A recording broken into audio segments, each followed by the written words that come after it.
예, 오늘은 예수께서 지나가실 때라고 하는 제목으로 말씀을 교제하기를 원합니다. 누가복음 18장 35절로 43절.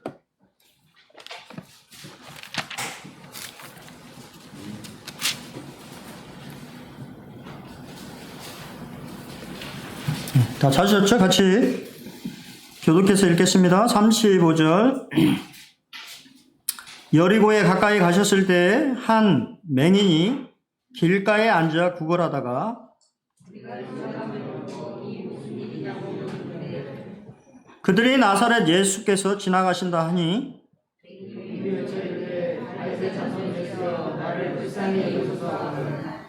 앞서가는 자들이 그를 꾸짖어 잠잠하라 하되 그가 더욱 크게 소리질러 다윗의 자손이여 나를 불쌍히 여기소서 하는지라.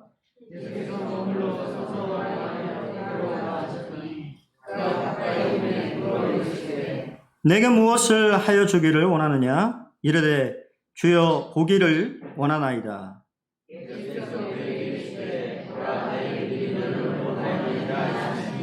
곧 보게 되어 하나님께 영광을 돌리며 예수를 따르니 백성이 다 이를 보고 하나님을 찬양하니라.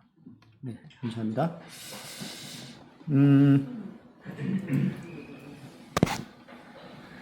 먼저 우리가 알아야 할 것들을 조금 말씀을 드리겠습니다. 예수님은 예루살렘으로 지금 이제 향하고 계셨고요. 그때는 우리가 잘 아는 바대로 유월절, 유대인들의 예루살렘에 꼭 올라가야 되는 3대 명절 중에 하나인 유월절을 앞두고 있는 시점에 이 여리고라고 하는 이제 성에 지나치게 이제 되셨어요. 그래서 여리고라고 하는 성을 우리가 좀 생각을 해봐야 되는데요. 여리고는 뜻이 종려의 성읍 또 달의 성읍이라고 하는 뜻을 가지고 있습니다. 그리고 여기 뭐 이렇게 보시면 세계에서 가장 오래된 도시 중에 하나예요. 이 학자들에 의하면 신석기 시대부터 존재했던, 그러니까 신석기 시대부터 지금까지 존재하고 있는 도시입니다. 저도 여리고에 방문을 했는데요. 여리고는 해저면으로 약 200m, 그러니까 밑에 있어요. 바다 밑으로 되어 있는 도시라 제가 이제 비염이 좀 이렇게 있는데요. 산소가 많아서 호흡하기에 가장 좋은 동네 중에 하나예요. 공기가 다릅니다.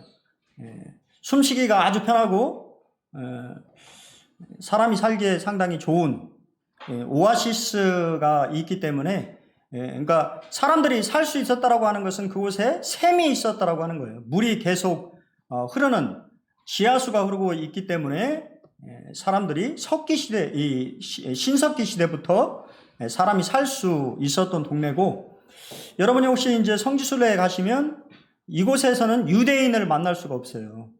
팔레스타인 지역입니다. 유대인이 살지 않는 곳이고 팔레스타인 사람들이 거주하고 있는 동네라 한국 사람은 엄청나게 환영합니다. 한국 사람들, 팔레스타인 사람들이 한국 사람들을 무지 좋아해요. 한국말도 좀 하셔서 한국말을 들을 수도 있어요. 물건을 여러분에게 이제 판매하기 위해서 한국말로 이야기를 많이 합니다. 사라고. 그리고 되게 친절한 사람들이고요. 이곳에 가면 엘리야와 엘리사와 관련되어 있는 유적지들을 볼 수가 있습니다. 그러니까 엘리야와 엘리사가 활동했던 지역이 여리고 부근의 지역들이에요. 그래서 나중에 가시면 엘리사의 샘도 구경할 수 있어요. 그 안에 이제 물이 흐르는 곳을 유적지로 이렇게 해놔서 상당히 좀 방문해 볼 만한, 또 우리가 여리고성 하면 뭐가 생각나십니까? 여호수아 이야기가 생각나죠. 그래서 여호수아와 관련된 유적지, 불에 탄 성벽이라든가 실제적으로 무너졌던 성벽터가 남아있어요. 그래서 여리고에 가시면 성경이 사실이구나라고 하는 것을 알 수가 있고요. 제가 오늘 이렇게 좀 알아야 될 거라고 하면서 이렇게 이제 적은 게 말씀을 보시면 이 마태, 마가, 누가, 동일 공간복음에 다 이 맹인이 눈을 뜨는 사건에 대해서 기록을 하고 있는데 이 마태와 마가복음에 보시면 그들이 여리고에서 떠나갈 때에 라고 되어 있고 그리고 누가복음에는 여리고에 가까이 가셨을 때라고 이렇게 되어 있어서 이거 뭐 성경이 좀 잘못된 거 아닌가? 라고 생각할 수 있는데요. 잘못된 것이 아니고 성경이 사실이라고 하는 사실을 우리에게 증명해 주는 말씀이에요. 이게 무슨 말이냐면 예수님 당시에 여리고는 옛날 도시 여리고라고 하는 이 고대로부터 계속 내려왔던 옛 도시가 있었고 예수님이 이 여리고에 이제 이렇게 들어가실 그 때에는 헤롯 대왕이 건축하는 여리고 도시가 따로 형성이 되어 있었기 때문에 보는 시각에 따라서는 예수님이 여리고에서 나가시는 것처럼 보일 수도 있고 또 옛 도시에서 헤롯 대왕이 만든 새로운 여리고성으로 들어가는 것처럼 보일 수도 있다고 하는 거예요. 그러니까 성경이 잘못된 것이 아니고 정확하게 기록을 하고 있다라고 하는 것을 보여주고 있는 것입니다. 그러니까 예수님이 이 여리고라고 하는 이 옛 성읍과 새로운 성읍이 같이 포함되어 있어요. 그래서 상당히 성경에 이 마태나 마가, 누가 이러한 저자들이 정확하게 역사적인 사실을 가지고 기록을 하고 있다라고 하는 것을 먼저 알아야 되고요. 그리고 이제 이 앞뒤 문맥을 살펴보면 누가복음에는 우리가 계속 지금 누가복음을 살펴보고 있는데요. 마태복음과 마가복음 이 사건을 보시면 이 맹인이 눈을 뜨는 사건 앞에 뭐가 있냐면 예수님께서 십자가에 달려 돌아가실 것을 말씀하시는 장면이 나오고 죽을 것을 말씀하셨는데 제자들은 뭐를 했을까요? 제자들은 자리 청탁을 하고 있었습니다. 마태복음판에는 치맛바람을 통해서 예수님과 친인척 관계에 있었던 어머니들을 동원해서 야고보와 요한이 예수님 앞에 자리를 청탁하는 장면이 나오고요.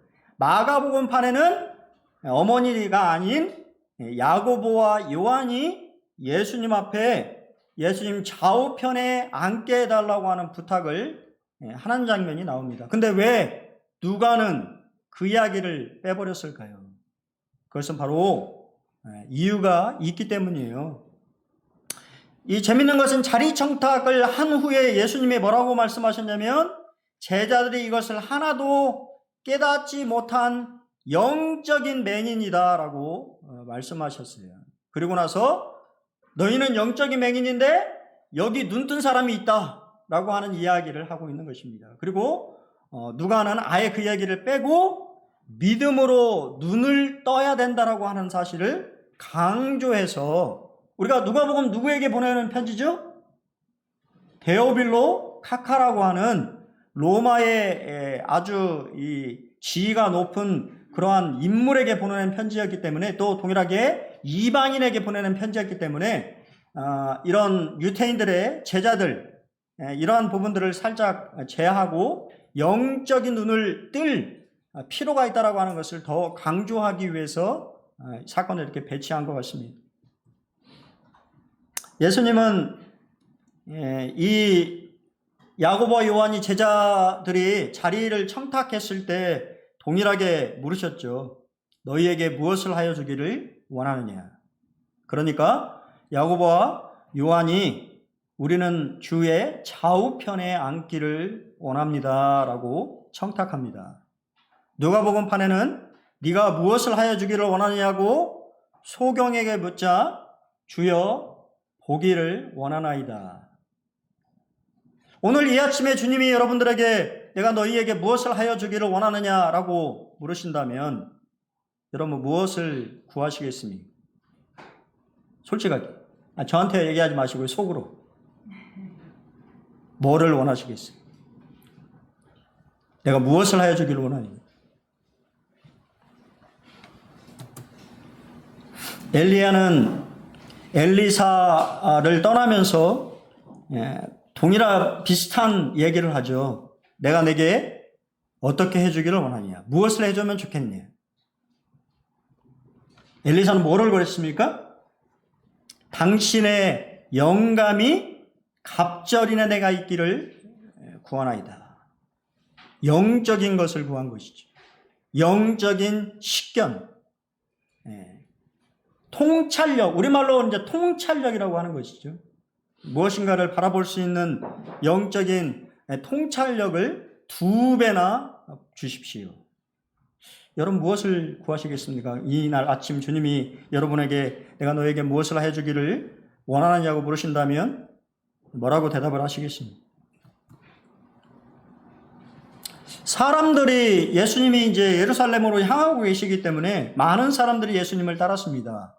근데 그 사람들이 예수님에 대해서 뭐라고 얘기했습니까? 나사렛 예수라고 얘기했어요.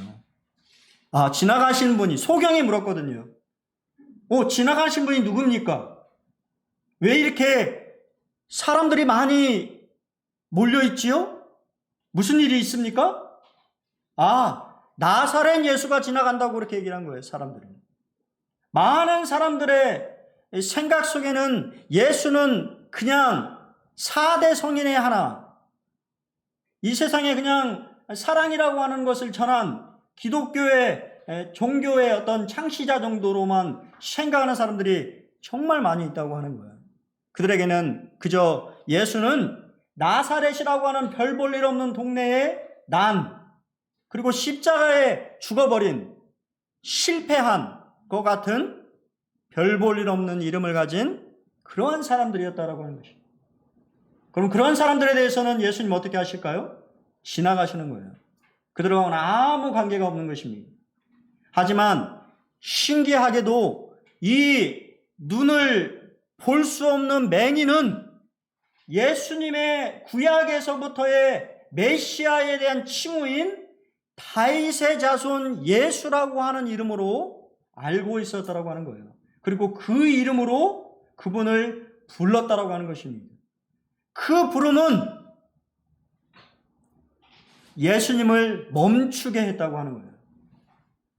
사탄도 예수님의 예루살렘으로 향하는 그 발걸음을 멈추지 못했습니다. 제자들의 간절한 매달림도 예수님의 예루살렘 행으로의 걸음을 멈출 수가 없었어요.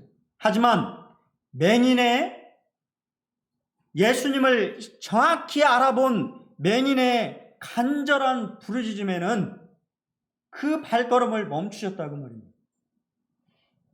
여러분, 주님이 또 물으시죠. 너희는 나를 누구라고 부르고 있느니? 너희 나를 어떻게 알고 있느니? 그 정확한 이 부르짖음이 예수님의 발걸음을 멈추게 하신다고 말입니다. 뭘로요? 믿음으로입니다. 믿음이 없이는 하나님을 기쁘시게 못한다라고 하는 것을 우리는 너무 잘 알지요. 이 소경의 부르짖음, 외침은 믿음이었습니다. 믿음에 반응하신 거예요. 그들은 믿음으로 듣고 반응했어요. 사람들의 소리, 볼 수 없으니 소리에 얼마나 민감합니까? 사람들의 웅성거리는 소리, 나사렛 예수라고 하는 사람이 지나간다라고 하는 사람들의 이야기에 그는 귀 기울이고 있었습니다. 그리고 그 소리에 반응했어요. 정확하게 반응했습니다. 듣는 것이 얼마나 중요합니까? 믿음은 들음에서 난다고 말씀하셨어요. 그리고 그리스도의 말씀으로 나는 것입니다. 우리가 듣고 아는 것이 또 그것을 통해서 반응하는 것이 바로 믿음인 거예요.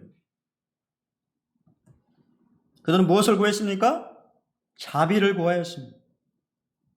다윗의 자손 예수여 나를 불쌍히 여기소서. 이거보다 더 간절한 기도가 있을까요? 하나님 아버지, 나를 불쌍히 여겨 주십시오. 나를 긍휼히 여겨 주십시오. 우는 자식의 모습에 애끓지 않는 부모의 마음이 있겠습니까? 자비를 구하는, 긍휼을 베풀어 달라고 외치는 사람의 소리를 하나님은 애면치 않으신다 그 말입니다. 근데 그것도 믿음이라고 하는 거예요. 하지만 우리가 잘 아는 것처럼 믿음을 가로막는 장애물들이 있는 것을 보게 됩니다. 첫 번째, 그들은요, 예수님을 볼 수 없었어요. 여러분은 볼 수 있잖아요. 요새 참 하나지 조금 후회되는 게 하나 있는데요. 젊을 때 성경 좀 더 많이 읽을 걸. 요새는 안 보여요. 안경을 쓰고도 잘 안 보입니다. 이 성경을 제가 이제 그 나이가 된 거예요. 안경을 이제 올려야 되는. 잘 안 보여요. 읽는 게 이제 불편해졌어요. 근데 이 사람들은 보이지도 않아요. 보이지도 않는데 그러면 그들이 할 수 있는 게 무엇입니까? 소리치는 것밖에 없는 거예요. 나 좀 봐달라고. 여러분 맹인 돼보셨어요? 눈 감고 잠깐 여기를 가실 수가 있겠습니까? 예수님 앞에 나아갈 수 없는 상황이에요. 하지만 그들은 소리쳤습니다. 나 좀 봐달라고. 그러자 사람들이 뭐라고 합니까? 조용히 해! 꾸짖었습니다. 왜? 바클레이라고 하는 분이 이렇게 우리에게 말해줍니다. 참 이해가죠? 무리가 그를 꾸짖은 것은 그의 외침 때문에 주께서 말씀하시는 것을 들을 수가 없었기 때문입니다. 그러니까 예수님이 그냥 막 가신 것이 아니고 무리들과 함께 이야기를 하면서 가셨다고 하는 거예요. 이런저런 이야기를 하면서 예수님이 말씀하시는 이야기를 막 소리치니까 들을 수 있습니까? 없습니까? 안 들리는 거예요. 그러니까 사람들이 꾸짖은 거예요. 예수님 말씀 좀 듣자. 좀 조용히 해봐. 근데 그것이 장애물인 거예요. 거기서 멈췄다고 한다면 어땠을까요? 그들은 예수님을 못 만나는 것이죠. 또한 그들의 외침에 예수님께서는 예루살렘으로 향하고 있는 그 발걸음을 멈추셔야만 했다고 하는 거예요. 번거로움이 있는 것이죠. 하지만 그것보다 더 중요한 것은 그들이 눈을 뜨기를 원한다고 하는 것, 예수님을 만나기를 원한다고 하는 것, 그러한 간절함이 우리 마음속에 있냐고 하는 것입니다. 그들은 포기하지 않았습니다. 포기하지 않는 것이 믿음이에요. 사람들이 그들을 꾸짖었지만 오히려 더욱 크게 소리 질렀습니다. 다윗의 자손이여 나를 불쌍히 여겨주십시오. 나 좀 봐주십시오. 내 얼굴 좀 봐주세요. 기회는 항상 주어지는 것이 아닙니다. 예수님은 그 시간에 그 사람들이 구걸하는 그 자리에 지나가셨어요. 기회를 잃지 않으려고 그들은 최선을 다한 것입니다. 여러분이 주어져 있는 많은 영적인 기회들을 낭비해버리면 안 되는 거예요. 여러분 그러실 때 여러분 어떻게 하시겠습니까? 예수님이 여러분 옆을 지나가실 때 여러분 어떻게 하시겠어요? 그냥 다른 사람의 꾸짖음이나 다른 사람의 방해 때문에 그냥 포기해 버리겠습니까? 아니면 더 계속해서 우리가 알잖아요. 마태복음에 구하라 그러면 주실 것이요. 근데 구하라고 그냥 한 번 구하는 게 아니잖아요. 계속 구하는 거예요. 두드리라 계속 두드려야 되는 거예요. 그러면 문이 열린다고 하는 것입니다. 하나님 떠나서 여러분이 구하는 그 간절한 계속적인 기도에 그분은 반드시 응답하시겠다고 약속하시고 계시잖아요. 그리고 그들은 믿음으로 예수님 앞에 섰습니다. 저는 여기서 여러분 뭐가 눈에 들어오시는지 모르겠지만 저는 맹인이 겉옷을 내버렸다라고 하는 말씀이 눈에 띄었어요. 거지에게 겉옷은 뭘까요? 마태복음에 겉옷을 달라 하면 속옷까지도 내어주라고 예수님 말씀하셨는데, 겉옷은 우리가 그냥 생각하는 입는 겉옷을 말하는 게 아닙니다. 거지에게 겉옷이란 그가 가진 전부예요. 추위를 피하는, 어떻게 보면 그가 앉을 자리를 마련한 자신의 가진 재산 목록 1호일 수도 있어요. 그것을 다 내팽개치고 예수님이 부르시자 예수님 앞에 엎드렸습니다. 그리고 그 앞에 섰습니다. 그러자 예수님이 물으셨습니다. 내가